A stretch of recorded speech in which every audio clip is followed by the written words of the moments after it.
So, hi, good evening, all. So, today's topic is interactive guide to web maps and dashboards. So, the first and the most important part is like choosing your tool. That would be Leaflet versus Mapbox. So, as you know, that leaflet.js is the open source powerful like powerhouse. So, what is it basically? This is a very lightweight and open source JavaScript library for interactive maps, and it is the best for like who want deep customizations and project with tight budgets, learning the fundamentals of web mapping from the ground up, and you have the complete control and can use it with any provider like the OpenStreetMap and Mapbox. So it is like you can think of it as a more advanced platform and a more polished platform. So what is it? Basically, a commercial platform providing a full suite of mapping tools, APIs, and beautiful designed base maps. And it is best for the projects that need to look polished quickly, apps needing advanced features like geocoding, address search, or directions, developer who want a streamlined all-in-one solution. It has a very generous fee tier. So there are some fundamentals concepts which are universals regardless of whichever tools you will choose. So the first one is the map container. So you always start with an HTML element, usually a this that will act as the container for your map. Second would be the tile layers. A web map is a mosaic of small square images called tiles. So the source of these files, for example, OpenStreetMap forms your base map. And the markers are these are the pins you place on a map to represent a specific point of interest like a store, sensor, or an event. Pop-ups are the interactive info windows that appear when a user clicks a marker providing context data. GeoJSON is the universal language for describing geographic data. It is the standard format for representing points, lines, and complex shapes like polygon, for example, country borders or parks.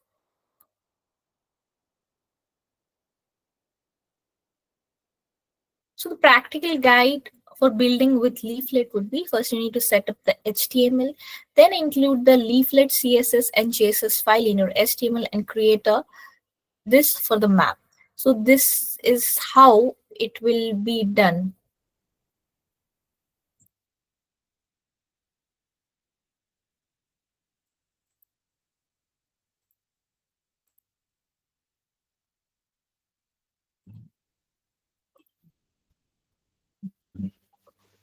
So then we need to create a div to hold the map. And then finally, by adding the leaflet JavaScript. So this is how it is going to be done.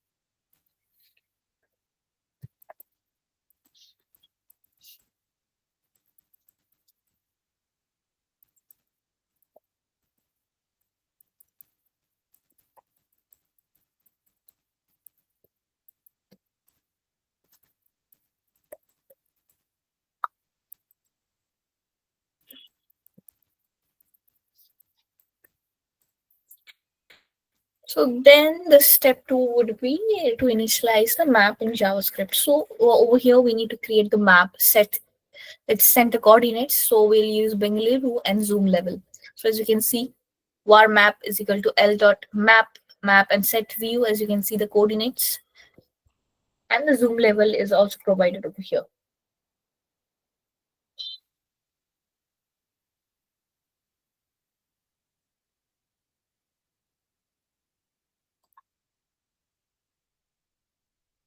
इधर आई हुई थी और खीर देखती ही शिविका ने कहा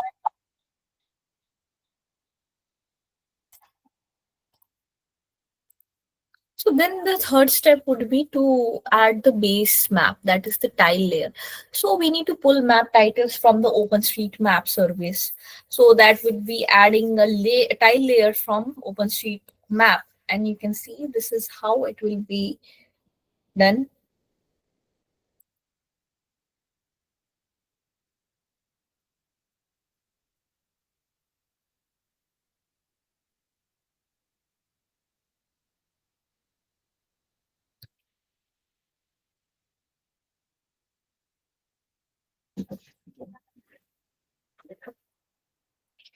Step four would be adding a marker and a pop-up. So we need to add a pin for a traffic incident and make it interactive. So add a marker to the map and bind a pop-up to it.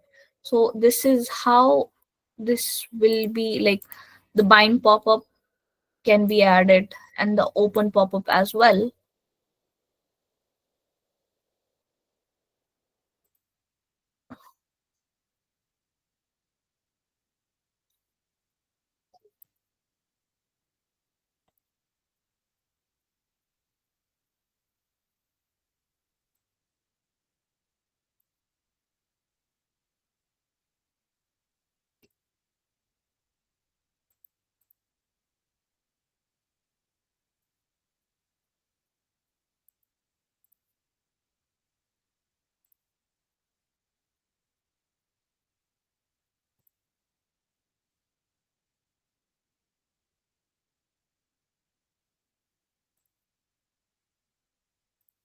So the guidelines for building great dashboards would be like defining a story.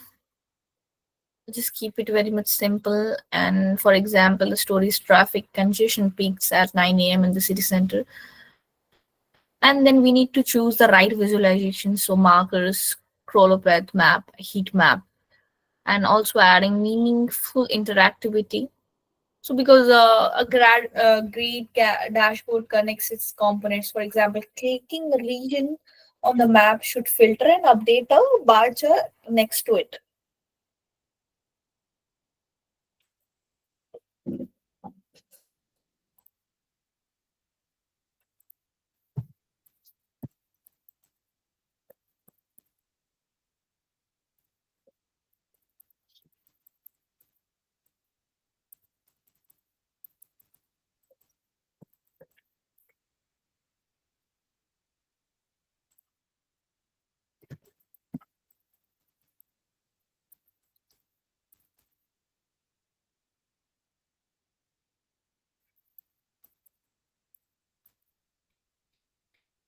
So, doing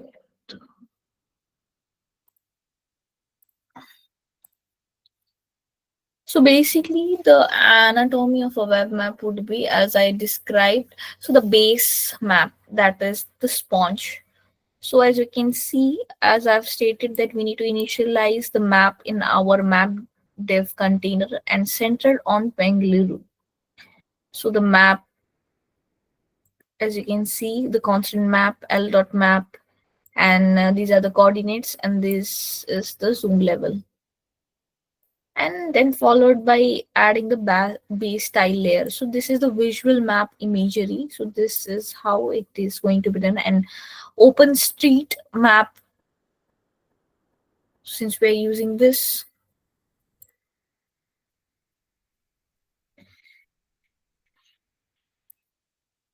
And as you can see, the step two, the data, the topping. So this is our raw data. In real application, this would come from a database or an API. So like we can define it as a JavaScript array of objects. So as you can see, this is how It will be defined for every buy stations.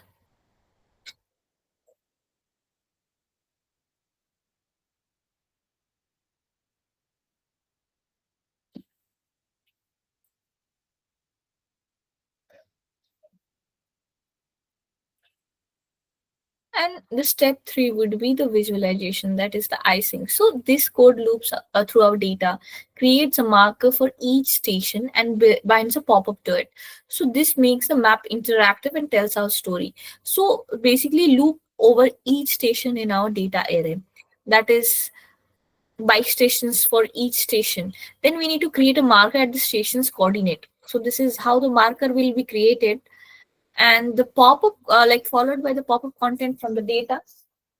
So this is how this will be created, and the bind the pop-up to the marker. So marker dot bind pop-up content. That's how this will be created.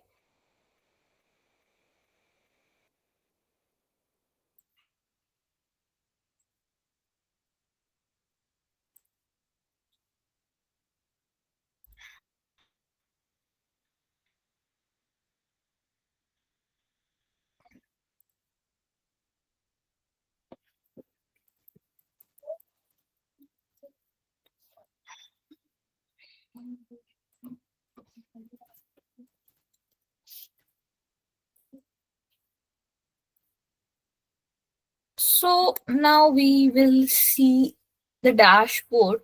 So like as you can see, like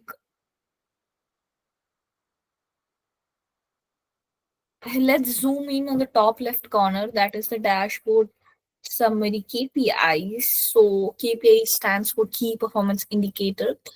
Like key is the most important, and performance is like how well something is doing, and an indicator is a sign or a signal. So like KPI is like a school report card for business, you can think, and it shows the most important grades. Here we have two KPIs, that is total station, that is 5. So this tells us the size of the company's network. Like over here, they have the 5 locations where people can find their bikes. So is 5 a big number or a small number? It depends. For a new company, it is a start, but for a big company, it is very small. And as you can see, the bike available, that is 60. So this is the main, like this is the company's main asset. So it will tell them how many bikes are ready for the customers right now across 5 stations combined. So this number is very critical. So if it's zero, then they cannot make any money.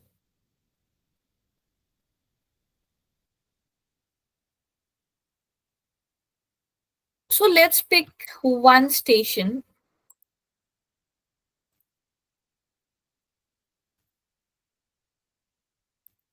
So, like Kormangla, this is the location. So, capacity is 30. So, this is a very important word. Capacity means the maximum numbers of bikes the station can hold. So, think of it like a parking lot with 30 spots, but it cannot hold 31 bikes. So, the available bikes, that is the number on the right, this is the live number. So, right now, there are only 3 bikes parked at the Kormangla station.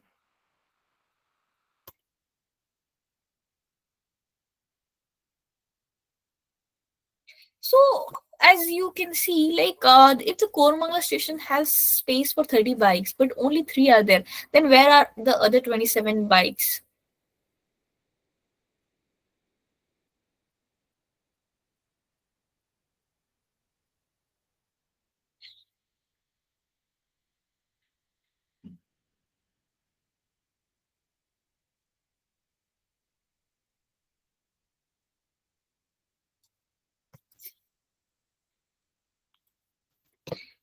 So actually look at what the data tells us, that Kormangala is a very popular starting point for journeys, 27 bikes in use. But while as you can see, the Indranagar seems to be popular destination, but it is almost full. So this gives us so much information, and it is calculated by like we are going to calculate two new numbers, that is bikes in use and availability.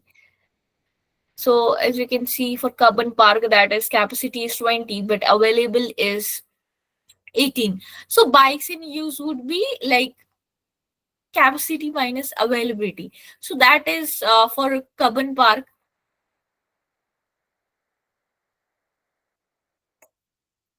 So just wait a second.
So as you can see for the Cubbon Park, that is the capacity is 20 and available is 18, and bikes in use is that is A minus B.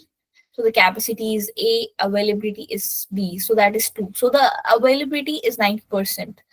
But for MG Metro, that is capacity is 15 and available is 5, but bikes in use is 10. So the availability is 33% over here.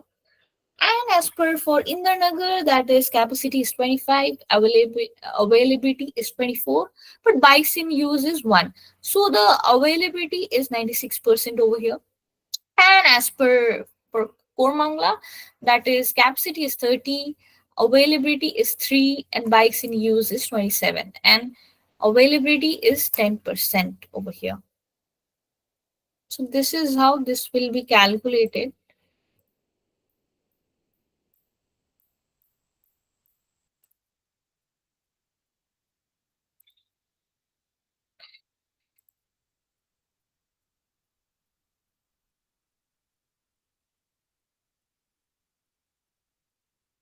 So and as per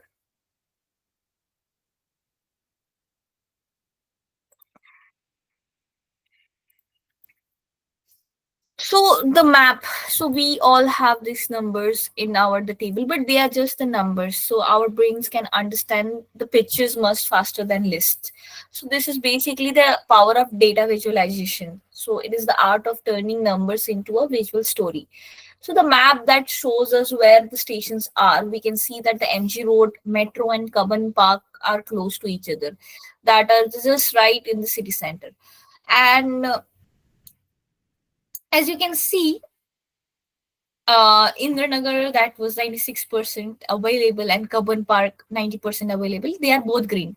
So the color code for them is green. MG Metro that is 33% available. Kormangla 10% available. They both are orange. So what is the rule? So green means good or full. So there are lots of bike available. But orange means warning or getting empty. So there are not any bikes left. So these are the color codes that we'll be following. And like if you're looking for a bike, which color dot would you travel to?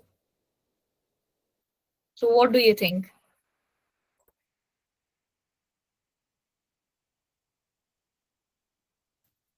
If you're looking for a bike, which color dot would you travel to?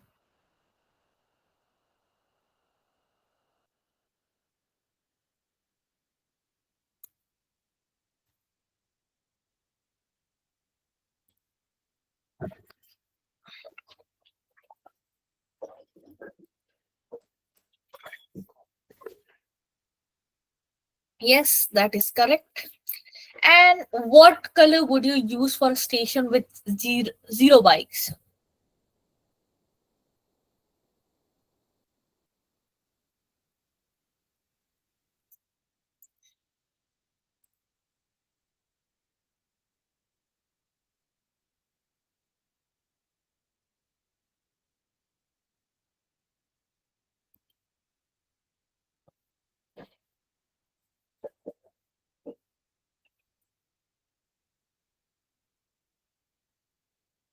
Yes, that is correct. So probably red we can use as, like, we are using orange for limited number of bikes. So when it is getting empty, yeah, that is right. So what about a station that is completely full but you cannot return your bike over there? What color could we use for that?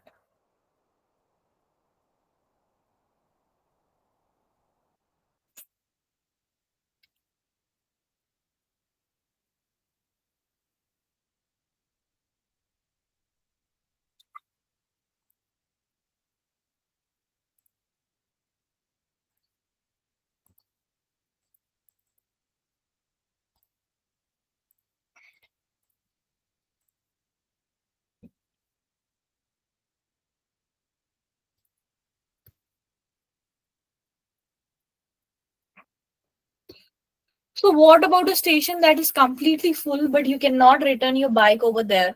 What color could we use for that?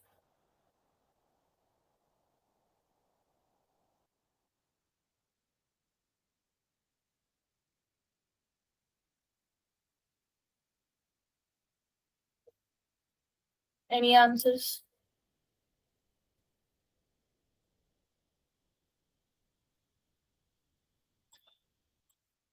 Maybe we can use blue or purple because green is for like green means good or full, right? So we can use a different color for this because this is the use of color is called conditional formatting. So the format, the color changes based on a condition and the percentage of available bikes. So this will be a different condition. So we can use a different color over here. So it is a super powerful tool that lets us understand data without reading between the numbers.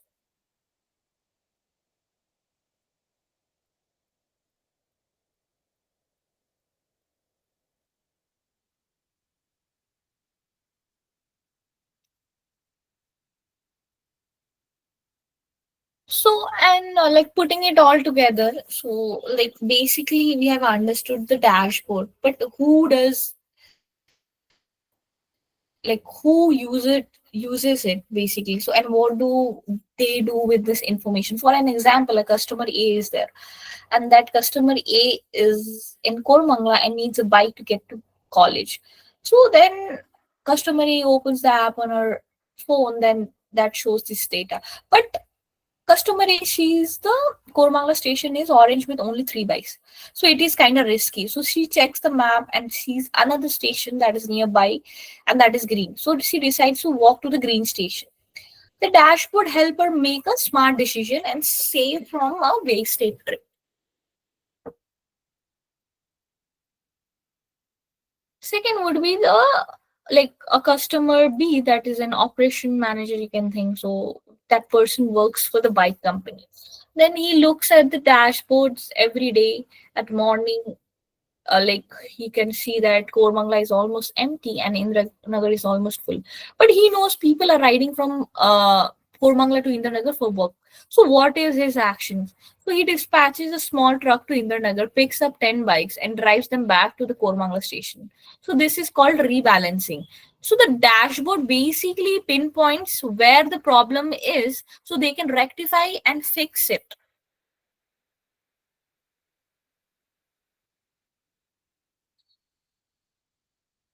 So this is actually basic dashboard, but this can be better. But you can add more KPIs like bike needing repair, or a graph showing the busiest hours of the day, or maybe a weather forecast widget. Because of course, rain would affect the ridership as well, and a revenue KPI showing how much the money was earned today as well. So this is just a basic dashboard that, and this is also there. So we have just added a simple map.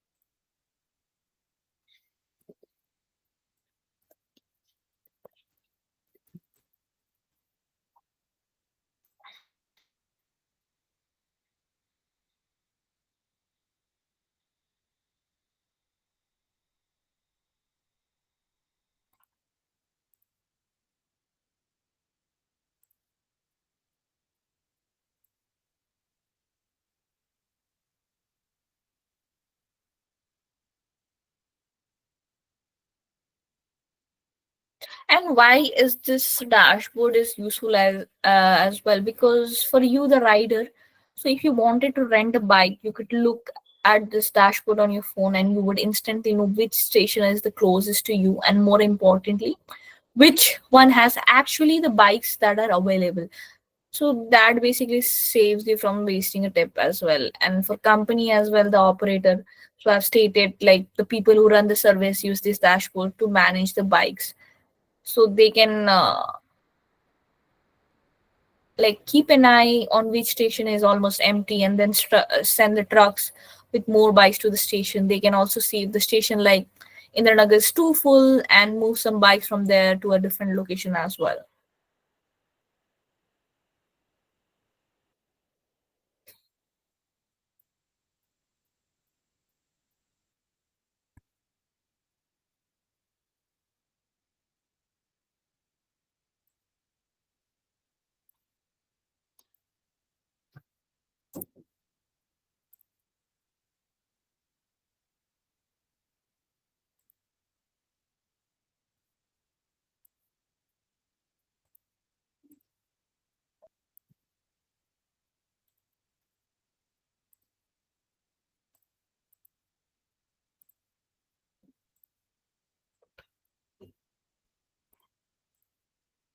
So we'll have some quiz.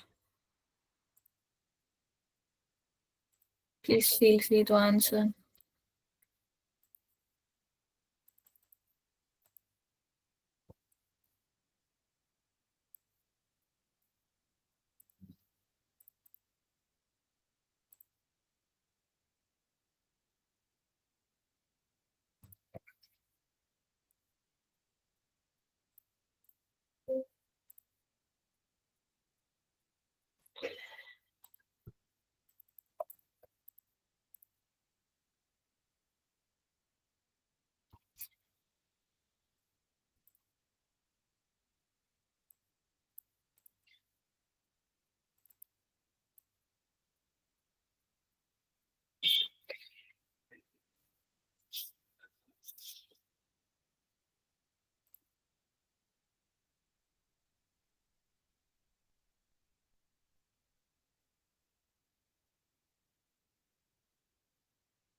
Guys, please answer.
So for question one, we should go with option A.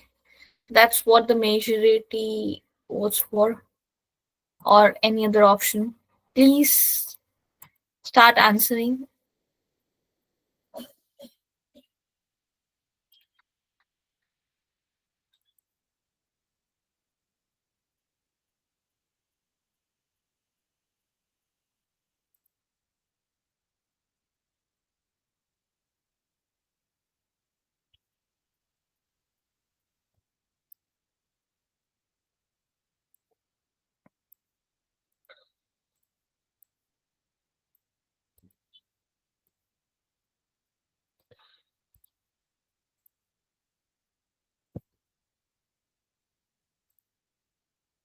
Option A or option B? So what should we mark? B? Okay.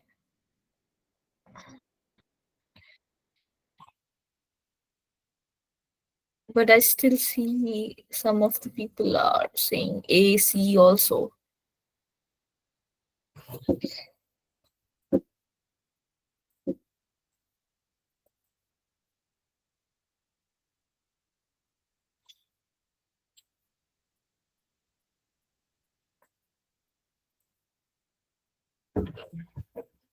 Okay, so we'll go with B. So second question is there.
So for this, we should go with Geo Jason, that is C. Majority of the people are voting for that. Shall we mark it, or like anybody else is going to vote for another option?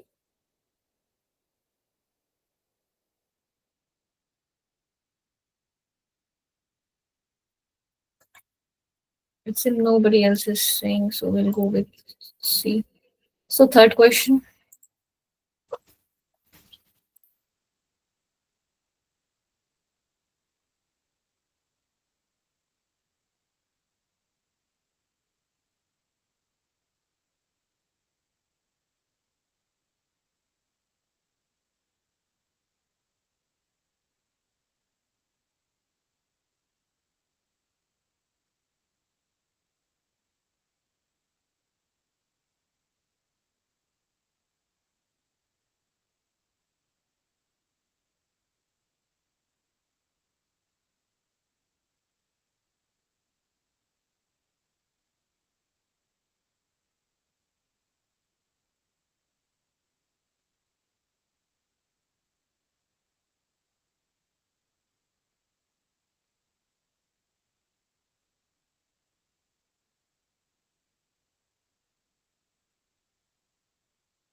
Okay, for this we'll go with option A. So question number 4.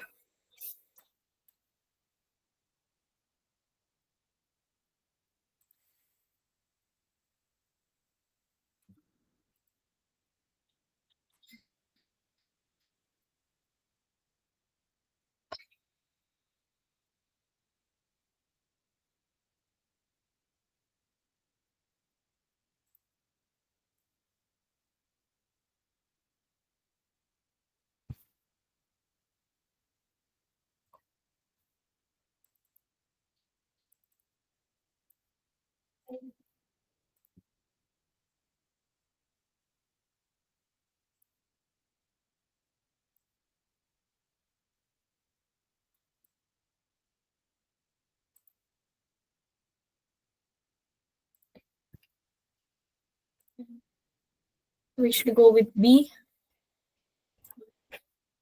Okay. So question number 5.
So we should go with C.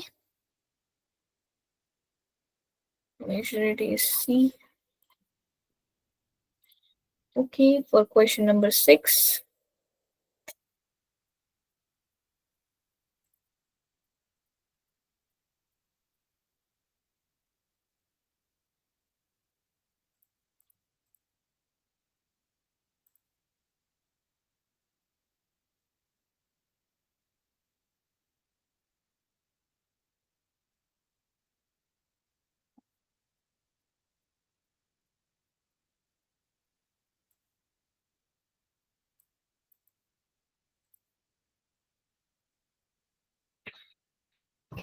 So only few of the members are only engaging. Can please everybody can participate in this?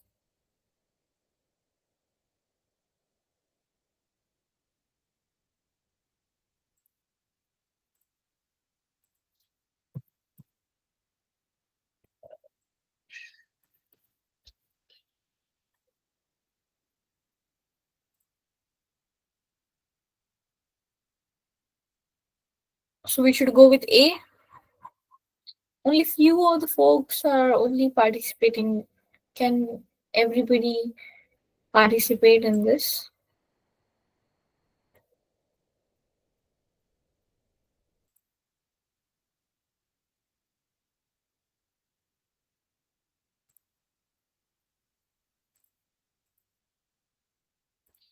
Okay, so we should go with A. Okay. So question number 7.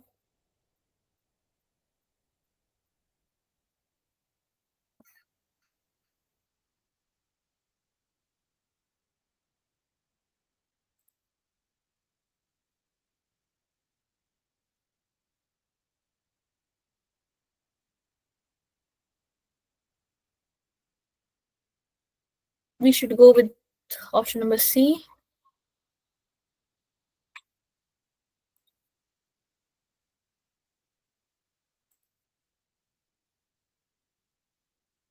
Only few of the folks are participating.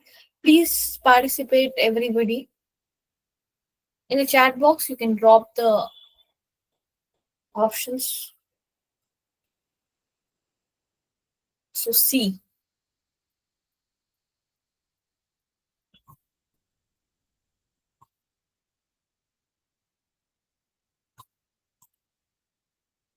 Okay.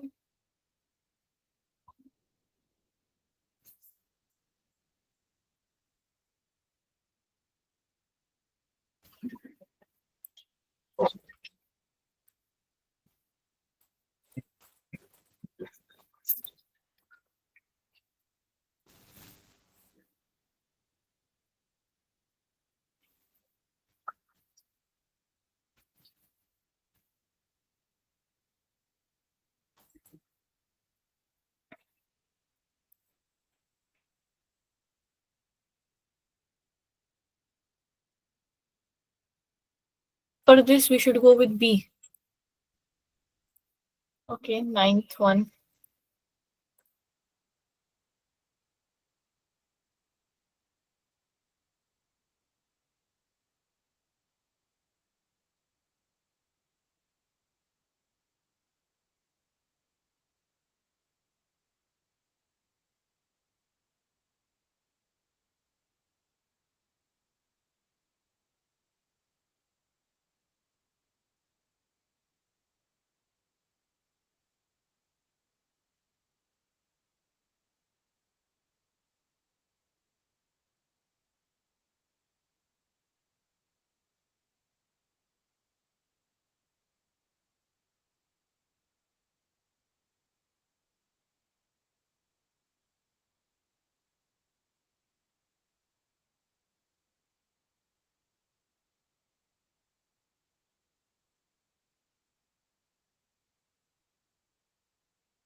So for ninth, we'll go with option E. So this is the final question. That is 10th.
So for the last question, we should go with C.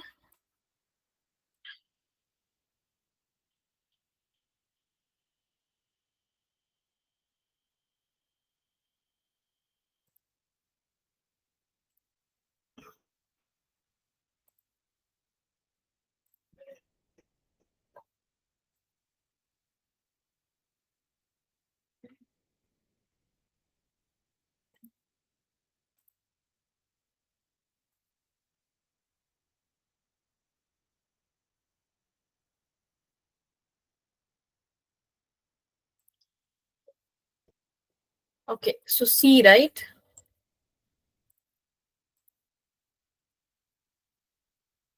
So yes, every answer is correct.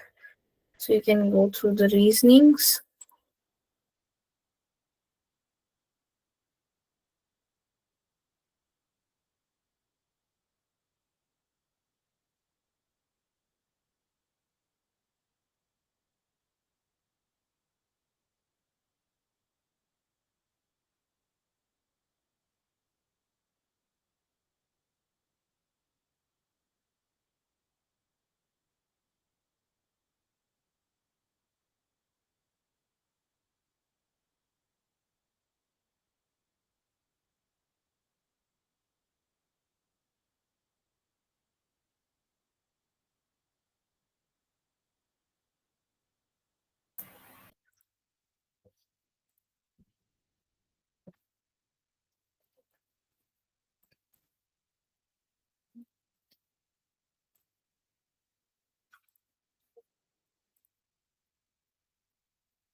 So this is it for today, and I wanted to ask that did you guys start doing your projects?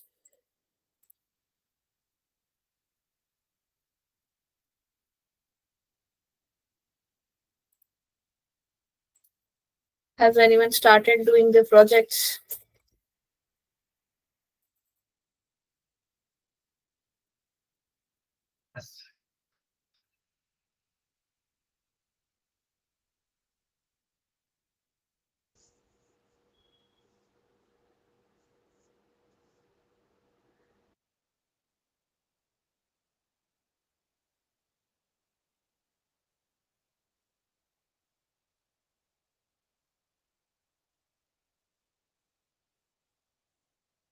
Nobody has started doing the projects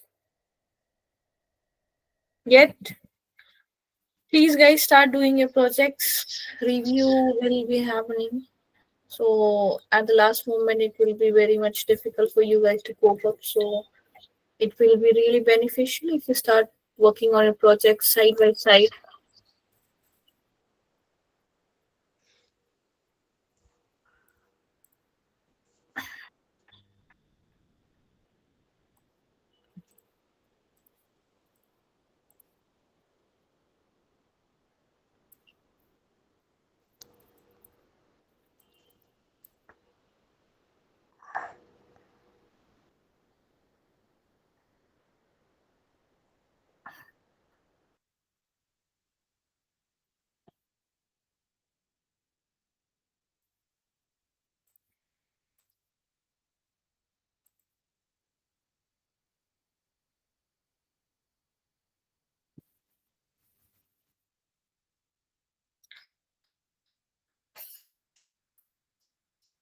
So for an adaptive traffic signal control project using RL, so the training is almost always done using manually created environment data. So that is from a traffic simulator.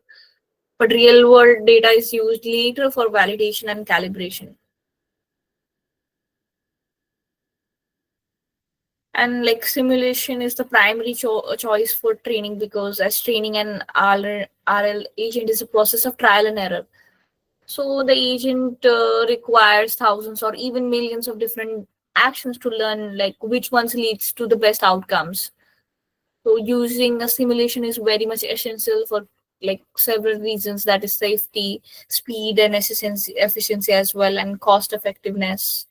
Controlled experimentation is as well. So that is why.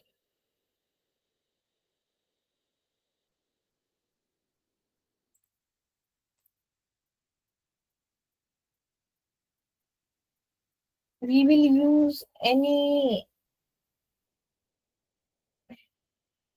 definition for project. I did not understand this question.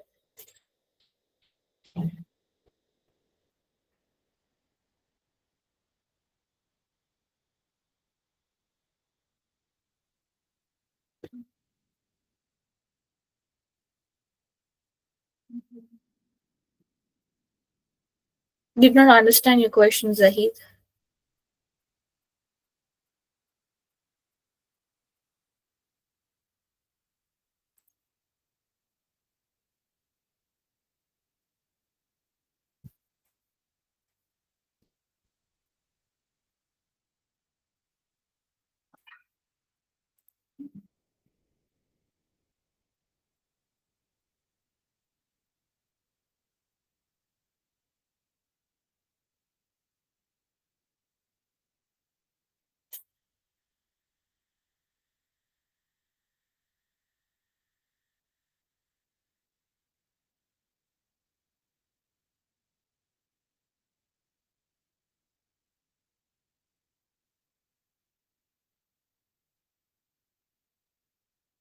Okay, then if you are not repeating your questions, then I'll take that as a no.